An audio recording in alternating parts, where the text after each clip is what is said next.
Hello दोस्तों, क्या आप जानते हैं हमारे प्यारे से इस इंडियन फ्लैग को किसने बनाया?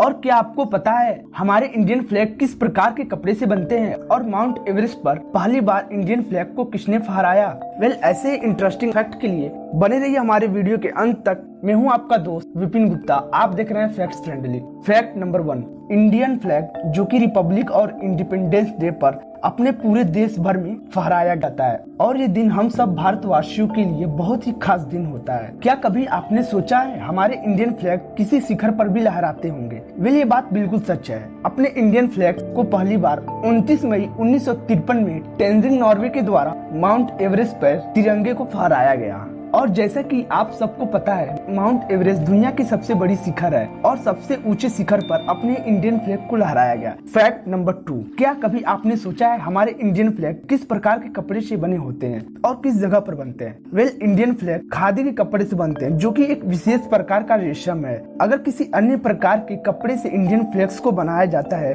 फिर फहराया जाता है तो ये सब कानूनी जुर्म है और उस इंसान को 3 साल की सजा हो सकती है। और पूरे भारत में इंडियन फ्लैग्स को बनाने का लाइसेंस केवल KKGSS यानी कर्नाटका खादी ग्रामोद्योग संयुक्त संघ के पास है। यही KKGSS कंपनी पूरे भारत में फ्लैग्स की सप्लाई करती है। फैक्ट नंबर 3, हमारे इंडिया का फ्लैग आज के दिनों में कुछ ऐसा दिखता है। क्या आपको पता है 1947 से पहले इंडियन फ्लैग कुछ और ही था। 1907 में हमारे इंडिया का फ्लैग कुछ ऐसा था जहाँ पर ऊपर की तरफ हरा रंग है जिसमें 8 गुलाब के फूल लगे थे और बीच में पीला रंग जिस पर हिंदी में वंदे मातरम लिखा था और नीचे की तरफ लाल रंग है जिस पर चांद और सूर्य बने थे। और 1921 में कुछ ऐसा फ्लैग था जहाँ पर ऊपर की तरफ सफेद रंग और नीचे की तरफ लाल रंग और बीच में हरा रंग था और इन सब के सेंटर में एक चरखा भी था। और 1931 में यह स्वराज फ्लैग आया जिसे पिंगली वेंकैया के द्वारा बनाया गया था और ये फ्लैग आज के फ्लैग से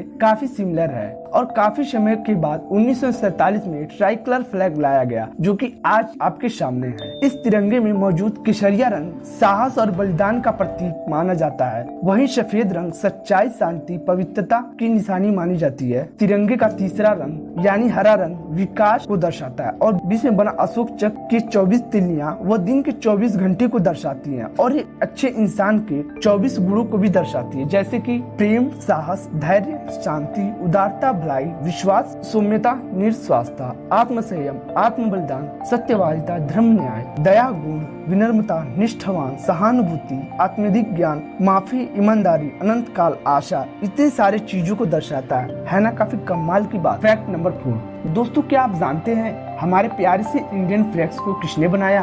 इस तिरंगे को बनाने वाला व्यक्ति का नाम पिंगली वेंकैया है जो कि एक इंडियन फ्रीडम फाइटर है। पिंगली वेंकैया ने इंडियन फ्लैग्स को बनाने से पहले 30 देशों की फ्लैग के बारे में जानने की कोशिश की और फिर काफी सोच विचार के बाद इस नए फ्लैग्स को बनाया। फैक्ट नंबर 5, वैसे भारत को आजादी 18 जुलाई 1947 को मिली थी। फिर 15 अगस्त को इंडिपेंडेंस डे क्यों डिसाइड किया गया और किसने डिसाइड किया? 15 अगस्त 1947 को इंडिपेंडेंस डे यानी स्वतंत्रता दिवस मनाया जाएगा। इस बात को माउंट मेंटेन द्वारा डिसाइड किया गया था क्योंकि इसी तारीख पर ठीक 2 साल पहले यानी 15 अगस्त 1945 को वर्ल्ड वॉर 2 के दौरान जापान ने एलाइंड फोर्स को सरेंडर किया था। इसीलिए माउंट मेंटेन ने 15 अगस्त 1947 को इंडिपेंडेंस डे चुना। फैक्ट नंबर 6, हमारे भारत देश को पूरी तरीके से आजादी 15 अगस्त 1947 को मिली थी। ये बात हम सबको पता है। क्या आपको पता है इस आजादी के मौके पर कोई भी नेशनल एंथम यानी राष्ट्रगान नहीं चला? नेशनल एंथम जन गण मन का बंगाली वर्जन भारतीय भाग्य विधाता को पहली बार 27 दिसंबर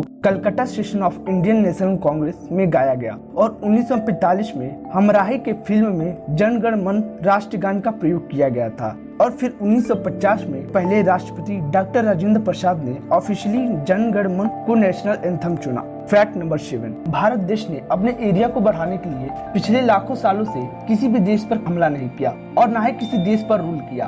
अपना देश ही कुछ ऐसा है, तभी तो हम कहते हैं सारे जहां से अच्छा हिंदुस्तान हमारा। लेकिन अगर हमारे देश पर कोई भी दुश्मन हमला करने की कोशिश करता है तो हमें जवाब देना अच्छे तरीके से आता है। उम्मीद है दोस्तों ये वीडियो आपको पसंद आई होगी। अगर ये वीडियो आपको अच्छा लगा तो इस वीडियो को लाइक करें, चैनल को सब्सक्राइब करके बेल नोटिफिकेशन को ऑन कर दे और ये वीडियो अपने सारे दोस्तों तक जरूर शेयर करें। Thanks for watching this video.